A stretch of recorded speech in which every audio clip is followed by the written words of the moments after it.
हाँ देखो, सांघाई वो मुस्लिम ध्रुवीकरण को रोकना चाहता है, सारे मुसलमानों को एक साथ नहीं होने देना चाहता है, इब्राहिम लोदी को कमजोर करना चाहता है, ठीक है। और इसलिए किसी बाहरी मुस्लिम को यहाँ से लड़ाना चाहता है। दो मेन रीजन है, तो इसलिए वो बाहर से आदमी को बुलाता, उसका नाम बाबर है। क्या है भैया? बाबर। इब्राहिम लोदी के काका भी होते, वो इब्राहिम लोदी के हमेशा काका खिलाफी होते हैं, ज़्यादातर भाई के सहयोग नहीं होते, ठीक है, ध्यान रख लीजिएगा। जितने भी काका देखोगे वैसे ही मिलेंगे। तो इब्राहिम के काका है स्पेशली, वो भी इब्राहिम लोदी के खिलाफ ही होते हैं। अब इसमें आश्चर्य करने की कोई बात नहीं है, ठीक है, ध्यान रख लीजिएगा। उनका नाम, एक का नाम आलम खान लोदी होता है। क्या होता है? एक का नाम होता है दौलत खान लोदी। क्या होता है? वो दोनों सांगा के पास आते हैं कि यार इस इब्राहिम लोदी को हटाओ। सांगा भी यही चाहता है कि इब्राहिम लोदी हटे, ठीक है। लेकिन वो कहता है कि तुम एक काम करो, बाबर के पास जाओ, बाबर को कहो तुम आक्रमण करो, हम तुम्हारा सहयोग करेंगे। सांगा भी सहयोग करेगा, मैं आलम खान लोदी भी सहयोग करूंगा, मैं दौलत खान लोदी भी सहयोग करूंगा, ठीक है। जब तुम दिल्ली जीत जाओ तो तुम्हारा हिस्सा तुम ले लेना, ठीक है। दौलत खान लोदी कहता है तुम मुझे दिल्ली दे देना, आलम खान लोदी कहता है तुम मुझे आगरा दे देना और यहाँ पर अटैक करो। ये सारा समझाया जाता है। बाबर कहता है कि ठीक है, अगर सांगा साथ देता है तो मैं आक्रमण करने के लिए तैयार हूँ। और वो कहा जाता है कि वापस आक्रमण करने के लिए सीधा आता है इस इब्राहिम लोदी पर, ध्यान रख लीजिएगा। और इन दोनों के बीच में एक युद्ध होता है इतिहास का, जिसको कौन सा युद्ध कहते हैं भैया? पानीपत का युद्ध कहते हैं, ठीक है। अरे ये नहीं है, ये तो अपने नॉर्मल चिपक लिया है, ठीक है। पानीपत का युद्ध कहते हैं। क्या कहते हैं? पानीपत का युद्ध, ठीक है। बाबर को भी, सॉरी, सांगा को भी इतना पता नहीं था बाबर वहां से तोपखाना वगैरह लेकर आएगा, ठीक है, उसको भी इतना पता नहीं था, ध्यान रख लीजिएगा, ठीक है। और अपने यहाँ वाले तोप वगैरह कुछ जानते ही नहीं थे उस समय। अपने यहाँ वालों की वीरता यही थी कि अपन तलवार के दम पर लड़ेंगे, दूसरे को अगर एक तलवार लग गई, ऐसा कुछ कर दिया तो वाह क्या वीर है यूं, ठीक है। अपन वालों में वीरता अंधी वीरता है, काम की वीरता नहीं है, ध्यान रख लीजिएगा। और ऐसी ऐसी अपने कहानियां पहले ही सुन रखी होती है कि निहत्थे पर वार नहीं करना चाहिए, ठीक है। अगर शेर भी तुम्हारे सामने आ रहा है और वो निहत्था है, तुम वार कर रहे हो, उस पर बचाव की कोशिश कर रहे हो, लड़ नहीं रहे हो सामने से, तो तुम वीर पुरुष नहीं हो। ऐसी गांडी वीरता है अपने पास में, दाई वीरता नहीं है। तो ऐसी कंडीशन में कहा जाता है कि बाबर यहाँ से आया, उसने इब्राहिम लोदी पर अटैक किया। इब्राहिम लोदी के सैनिक भी भारत वाले थे, ऑब्वियसली जो भारत के लोग हैं वही थे। अगर मुसलमान भी यहाँ के लोग थे तो वो भी कन्वर्टेड मुसलमान थे, अपने वाले ही थे, ठीक है। अपने वालों में वीरता बनी हुई थी, वो डाई वीरता थी नहीं, मैंने पहले ही बोल दिया। कैसी वीरता थी? एकदम गाड़ी वीरता थी कि जाके तोप खाने के सामने खड़े हो जाना, ले चला तोप, तू भी मेरे जिगरा देखेगा यूं। और तोप चलती थी, बाढ़ दे के फूटता था, जिगरा पता नहीं उसका कहाँ जाता था, ये कंडीशन थी, ठीक है। तो ऐसी गाड़ी वीरता में हम लड़े। हम लड़े का मतलब ये इब्राहिम लोदी लड़ा और इब्राहिम लोदी आसानी से पराजित हो गया। सांगा बैठा बैठा अभी तक हंस रहा था कि क्या बात है, मेरा एक दुश्मन तो खत्म हो गया, कई सारे खत्म हो गए, अब बाबर आएगा, दिल्ली में जाएगा, वहां से कुछ लूटपाट करनी हो लूटपाट करेगा और वापस उसके लौट जाएगा, उज्बेकिस्तान लौट जाएगा, ठीक है, ध्यान रख लीजिएगा। बाबर अर्धनंगा भिखारी, जहां उज्बेकिस्तान था वहां पर बाबर के पास खाने के लिए भी कुछ नहीं था। ऐसे कुछ लुटेरे थे वहां पर, स्पेशली वो लूट का काम करते थे, तो उन्हीं को इकट्ठा करके उसने सेना बनाई थी। और उसने पहली बार दिल्ली में कदम रखा, पहली बार दिल्ली में कदम रखते ही देखा कि यार हवेलियाँ घर बने हुए, वहाँ पर हमारे झोपड़े नहीं है, ठीक है। यहाँ की औरतें कई सारे आभूषण पहनी है, हम तो काला तंबू में ढक के रख देते हैं सिर पर, आभूषण गया भाड़ में, पता ही नहीं आभूषण नाम की चीज़ क्या होती है, ठीक है। नेक्स्ट आगे, यहाँ पर सोने चांदी के भंडार है, वहाँ पर सोना चांदी नाम की कोई चीज़ ही नहीं देखी है। मुश्किल से कुंडल पहनने मिलते हैं तो वो भी लोहे के मिलते हैं, ठीक है, और वो भी राजा वगैरह पहन सकते हैं, ऐसा है। केवल लोहा एक ही उन्होंने देखा, बाकी कोई देखा ही नहीं है। और ऐसी कंडीशन में उसको यहाँ पर आया तो लगा कि वास्तव में अगर कहीं दुनिया में स्वर्ग है तो वो यही है। कहाँ पर है आपके? भारत में ही है, इंडिया में ही है और दिल्ली में ही है। और आसानी से वो बस गया, आसानी से आकर कोई लूटपाट नहीं की, कोई किसी को सताया नहीं और सीधा सीधा घोषित कर दिया कि आज तक तुम्हारा बादशाह इब्राहिम लोदी था, आज के बाद अगर कोई तुम्हारा बादशाह है तो वो मैं हूँ। कौन हूँ? बाबर हूँ, ठीक है। ये सारा घटनाक्रम हुआ वो 1526 को हुआ। इधर अपना राणा सांगा बैठे बैठे राह देख रहा है कि बाबर जाए, ठीक है, मैं दिल्ली पर अधिकार करूं, बाबर जाए, मैं दिल्ली पर अधिकार करूं। 1527 आ गया, क्या आ गया? 1527वां सन आ गया।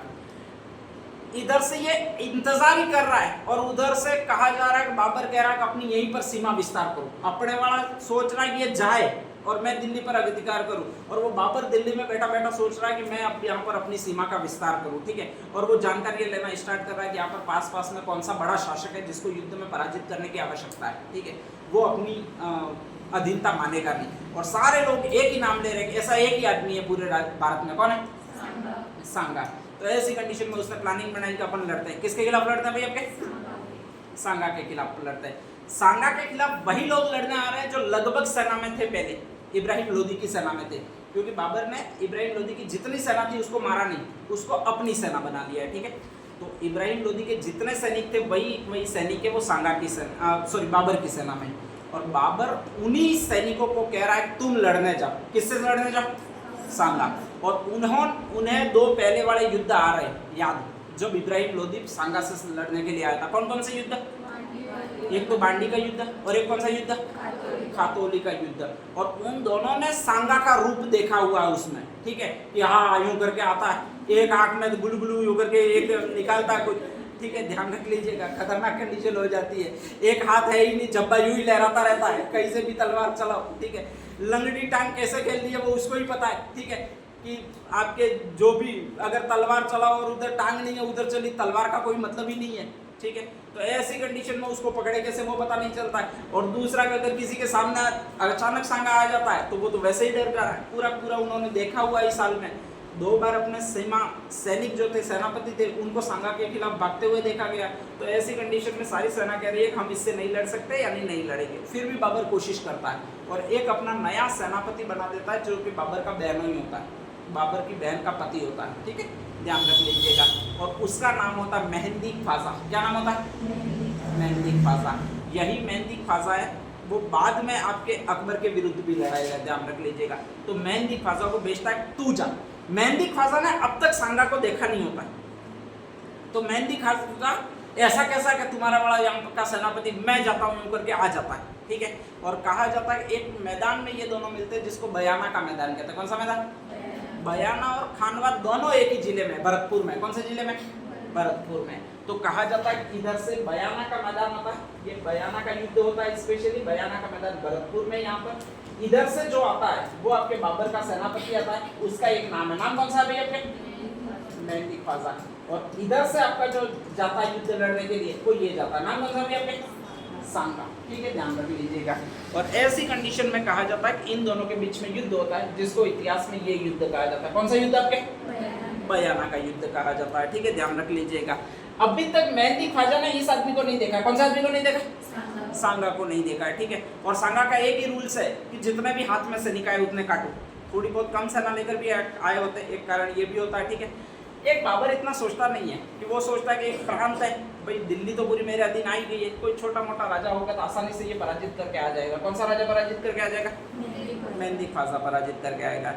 बाबर पहली बार ही दिल्ली में आया तो उसको ये भी पता नहीं है कितनी सेना ले जानी है, ठीक है। तो ऐसी कंडीशन में वो बहुत कम सेना होती है, वो इसके खिलाफ भेज देता है। किसके खिलाफ भेज देता?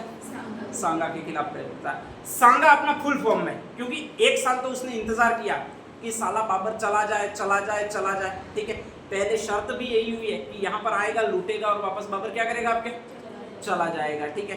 तो ऐसी कंडीशन में बाबर गया नहीं और बाबर ने धोखा दिया, ये सांगा समझता है। और सांगा एक आध ऐसा इंतजार कर रहा होता है साले ये एक बार मुझे मिल जाए, ठीक है, तो इनकी बोटी काट लूँ मैं, रहने ही नहीं दूँ कि क्या ये थे कि नहीं थे। तो ऐसी सोच में ये सांगा पड़ा हुआ। और ऐसी कंडीशन में ही कहा जाता है कि मेहंदी ख्वाजा और इसका सांगा का आमना सामना हो जाता है। अब आमना सामना हो जाता है तो पहली बार इस मेहंदी ख्वाजा ने इसको देखा होता है। किसको देखा होता है?